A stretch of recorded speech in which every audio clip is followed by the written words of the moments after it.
What's up guys, welcome to AnimeKouhai. If you want to help me out, please hit the like button and subscribe to my channel.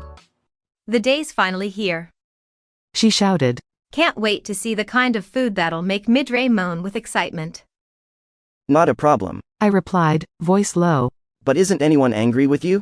Milam had spent much of the lead up to this festival poking around my dungeon and generally avoiding Frey as much as possible. She had been here in town until yesterday, in fact, and they were all late arriving today. This suggested Frey was livid with her, and I was concerned about that. Oh, no worries there. She whispered back. I emphasized to Frey that I've built up my self-awareness as a ruler, so I was out protecting my territory the whole time, and she believed me. Judging by the sweat running down her face and the way her eyes darted around, I had trouble believing her. Frey was an intuitive woman. Milam had been busy protecting the labyrinth floors I assigned to her, not any of her own lands. If Frey finds out, then I could be dragged in through no fault of my own, but for now, I'd just have to believe in her. I'd have to, but no matter what, I wasn't involved, okay?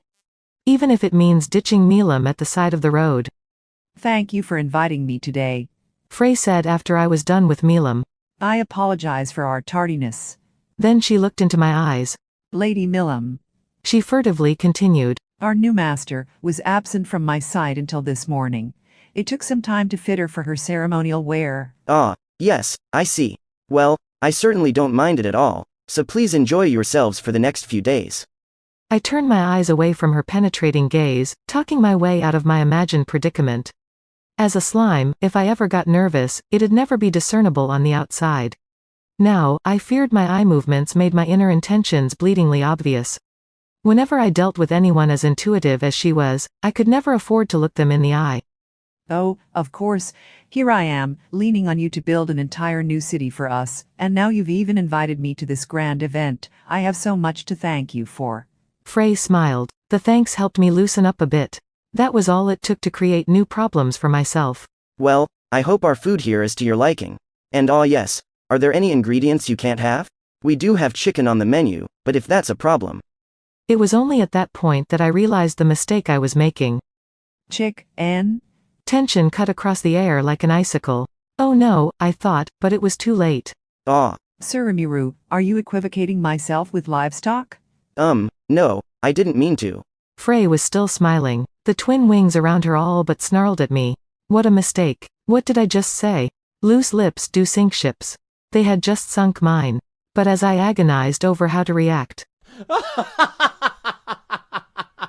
Oh man, Rimuru, that was great. You're just the most incredible man ever. You, calling Frey a bird. That's just brilliant. Carrion, failing to read the room one bit, burst out in laughter.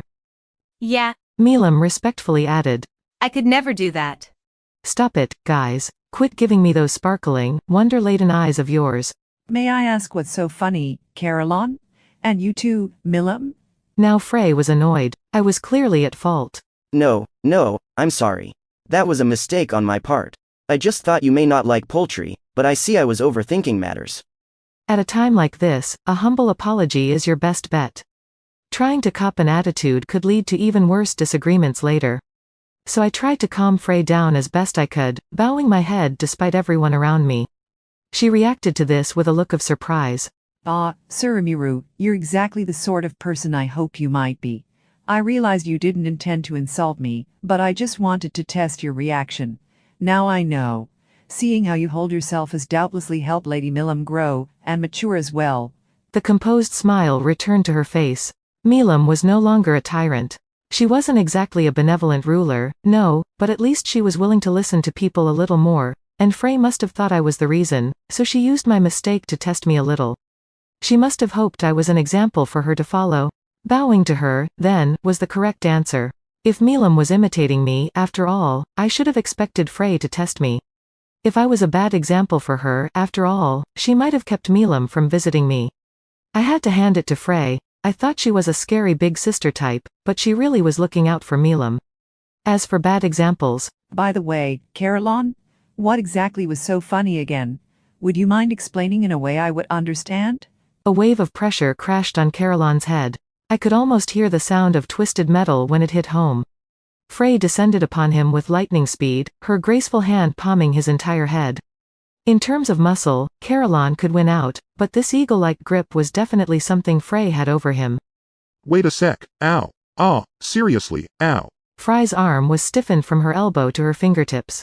Her fingers grew into talons harder than steel, expanding in size as they dug into Carrion's head. Yeah, I bet that hurt. No, really, I can't take any more. I'm sorry. Please forgive me. Despite their masters shouting, the 3 lycanthropiers didn't move a muscle. Phobio fidgeted a bit, clearly worried for Carrion, but the other 2 just gave the ex-demon lord exasperated stares. Yeah, Carrion could no doubt hold out a little longer, and given his obvious lack of regret, he probably had it coming, too. Are you watching, Milam? I asked. If you do something bad, you apologize. That's the correct choice, isn't it? Yes, I agree. And for that matter, I'll try not to get you angry in the first place, Fry. Milam understood what I was trying to tell her. She could play till she was pooped in the dungeon, but moderation was key. Take care of everything that needed to get done first, and that made your subsequent recreation all the more fun. If you could accomplish that, then great, just watch you don't cause offense like Carrion. Whoa, come on, hey, stop chatting over there and help me. Milam and I nodded, the struggling Carrion serving as a fine example of what not to do. Don't just ignore me, ow. His voice was fading from my ears. Thanks, Carrion, I thought as Milam and I waited for Frey to cool down. We'll never forget your sacrifice. Even as this little fracas was taking place, Shuna was fully carrying out her duties for me. All right, here comes more food, she said with a smile as she brought out all sorts of dishes, the crowd cheering her on. Putting Carrion's sacrifice behind us, we all moved on. Hey. He protested as Frey finally released him. Milam, Rimuru, I was screaming at you to help me. Oh, stop complaining. You're totally fine. Yeah. I agreed. Frey wasn't really serious, so it wasn't that big of a deal, was it? Carrion was clearly unharmed, so I felt safe saying that. Apparently, I was wrong. No, it was. From the moment she put her claws around my head, that knocked out all my skills. I think that's Frey's unique skill or something. If she used that on the likes of me, then it must seriously be love. I really didn't think so, but I didn't tell him. Shuna's cuisine takes precedence right now. The dishes were all placed on a single round table. Our attendants had reserved this set for Milam's party. Thanks in advance for this. Milam said to Shuna. Midray's a pretty stubborn guy, so I want something that knocks him on his butt on the first taste. I understand, Lady Milam. Enjoy. Shuna smiled, putting Milam's mind at ease. They had taken a liking to each other, so Milam looked even more reassured than when I'd spoken to her. However, I have to say, Lady Milam, I am not impressed by you being taught all these blasphemous ways. The moment dinner was served to Milam's servant Midray, he immediately started chiding me. This was exactly who Milam was talking about in the letter she sent. Hermes, meanwhile, was looking at me, hands clasped together in a prayerful apology. He must have been worried Midray's words would anger me. The long-suffering type, I guess. I liked that. Watching us from afar, meanwhile, were the now well-fed nobility, busily chatting with themselves. It was chit-chat, yes, but it was noble chit-chat. Info-gathering was the name of the game, and right now, they were more interested in our exchanges than their own conversation. The question on their minds: how would the demon lord Milam and her people react to the food they considered so tasty? Especially given how one of them, Midray, already demonstrated so little understanding of our efforts. Some would no doubt conclude that, while having different values wasn't necessarily a bad thing, humans dealing with magic born would remain an uphill battle. If that happened, then so be it, but I figured we were fine. Hermes, Milam's other attendant, apparently wanted to spread the general concept of cuisine among the dragon faithful, besides. So I decided to engage Midray. Blasphemous? I asked. Since ancient times, we have deemed it proper to praise the blessings of our foodstuffs, and to enjoy them as is, in their natural form. And now I am presented with this. It was a salad with dressing. That was no good. Neither, it seemed, was potato salad, since it meant mashing the potatoes and defiling their original form. And what manner of behavior is this? Grilling meat, all right, fair enough. But why do you then stain it with this mysterious liquid? It is deplorable, truly deplorable. Midray must have been angry, because I saw a throbbing vein on his forehead as he glared at me. This offended Shuna enough to wipe the smile from her face, and she glared right back at him. Hermes, noticing this, grew pale and started bowing profusely to Shuna and me. But Midray, not bothered by this, kept right on going. What sheer disrespect for our natural blessings. I was prepared to accept whatever you choose to do within your own territory, but now you are getting Lady Milam involved? Outrageous. He pointed out the hearty soup and bite-sized cream croquettes on the table as he lectured me on his food theories. The sheer force he put behind each word certainly made it clear why Milam asked me for help. Trying to reason with him was exhausting. Or, really, stultifying. He was the type who believed he, and only he, was correct, refusing to lend an ear to anyone else. But that would end today. It'd be one thing if their palates evolved differently from ours, but the only issue here was Midray's way of thinking. And it wasn't just a wrong assumption of his or anything, there was just nothing correct about his theory at all. I mean, Milam, the figure he worshipped, couldn't wait to chow down on this. She was pouting, like a dog ordered to wait for a treat. It was time to finish this. I knew I had it in the bag. If I got Midray to say, "This is good," I won. Just one spoonful of anything from Shuna would seal the deal once it crossed his lips. Thus I was optimistic about this, but then reality came along. I absolutely refuse to recognize anything even close to this. Midray was still enraged, uninterested in a single morsel. My victory rode on the assumption that he'd at least try something, but if he wasn't up for that, it meant I'd lose without a fight. Milam gave me a concerned look. Hermes's gaze was skyward, wondering where everything went wrong. With all the yelling from Midray, we were starting to draw a large audience. Even the lower-ranked invitees, the kind who failed to get an audience with Elmesia, started gathering to see how this would turn out. If I lost this verbal sparring match in front of this crowd, the fallout might affect a lot more than my street cred. Rimuru. A worried Milam said. I didn't expect Midray to be so stubborn about this. Should I maybe ask him to go to another room for now? Yes. Added Hermes. I'm sorry about our head priest. He's always a little hot under the collar, but he's really not a bad man. I didn't expect the topic of food to enrage him so much. I thought a taste would change his tune, but I underestimated him. I don't want to force the issue, so I don't know. I mean, we didn't have to work this out today. The festival only truly began tomorrow, so there was no need to rush things. So I decided to learn from my mistake, think of a better way to deal with Midray, and move on. But someone wasn't willing to let this slide. The hall echoed with a loud wham as Shuna, a smile of a very different sort on her face, slammed her hands against the table in front of Midray. The head priest's eyes shot open, out of surprise, not pain. I could see why. Shuna had reacted incredibly fast.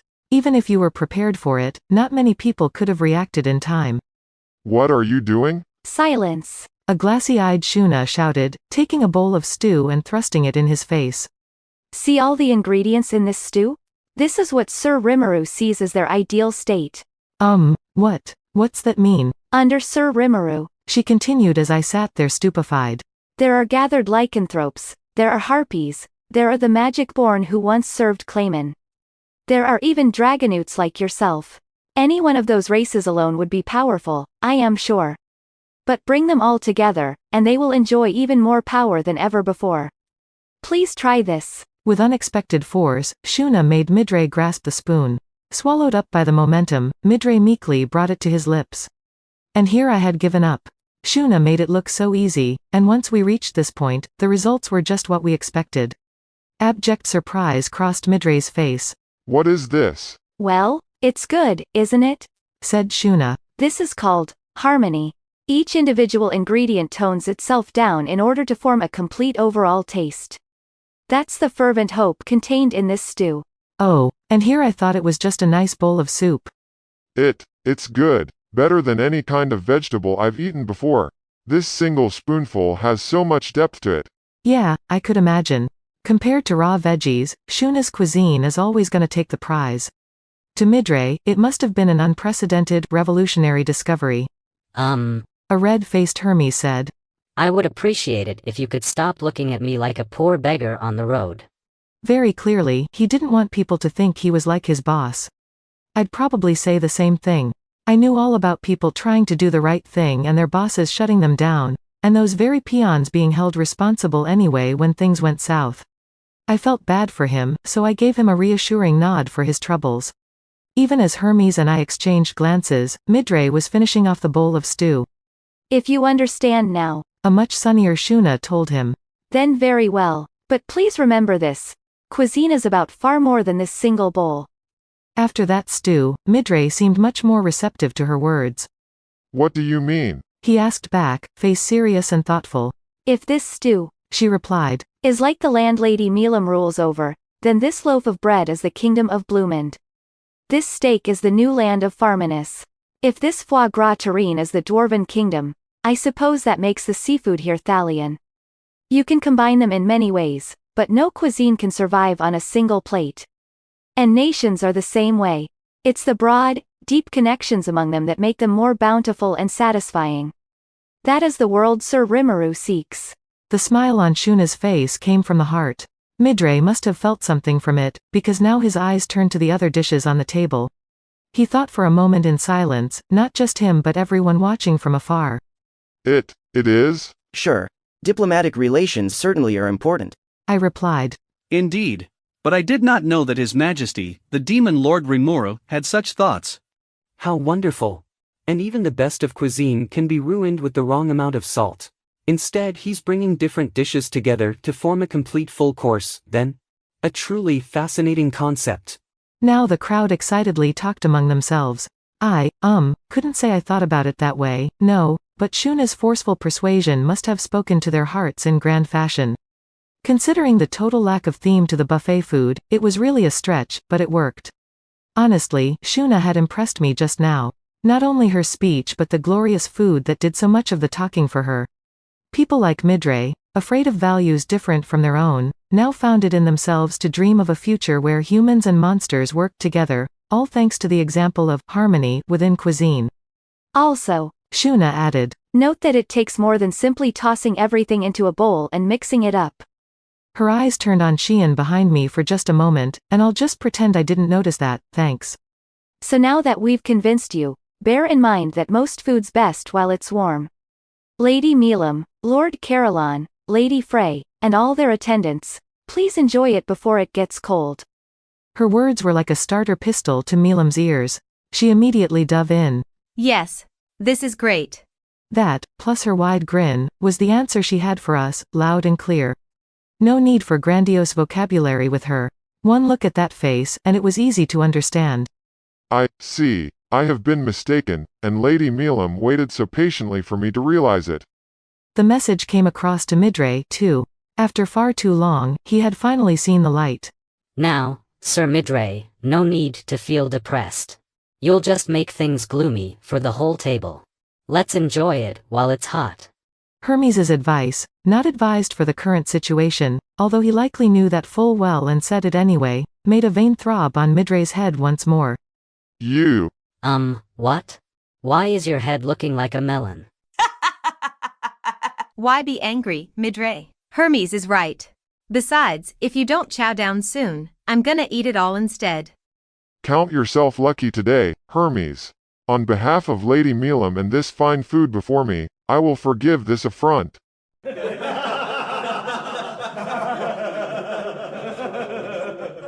Smiles and laughter filled the scene, as if everyone, man and monster alike, shared in the same heart. You've got some little sister. I remarked to Benimaru when we happened to make eye contact. Don't I, though? I'm so proud of her. He nodded back, like this was a given. Shuna, who must have overheard us, blushed a little and headed to the back room. The feast was set to run from 6 to 9 p.m. that evening, but we wound up extending it another 2 hours. One reason was all the latecomers, the VIPs and such who had snubbed the event at first but ran over once news of Elmesia's appearance spread. The other was the, shall we say, excessively healthy appetites of Midray and Carolon's band. It was a long time before they finally said, no more, for sure. But the reasons don't matter. In the end, it was a huge success. And so the pre-opening feast, despite a few unexpected bumps along the way, came to a close after providing results beyond what even I expected. That's it for this video, guys. Thank you for always watching my videos and supporting my channel. Shoutout to Abhishek Dungdung, 11th YT, Walter Obi, Neil Thakar, Kurt Iligan, Swarup Sagar, Karen Karlsberg, Kila Kitske, Eric Fimate, and last but not least, shoutout to Morris Newbie. I'll see you guys in the next video.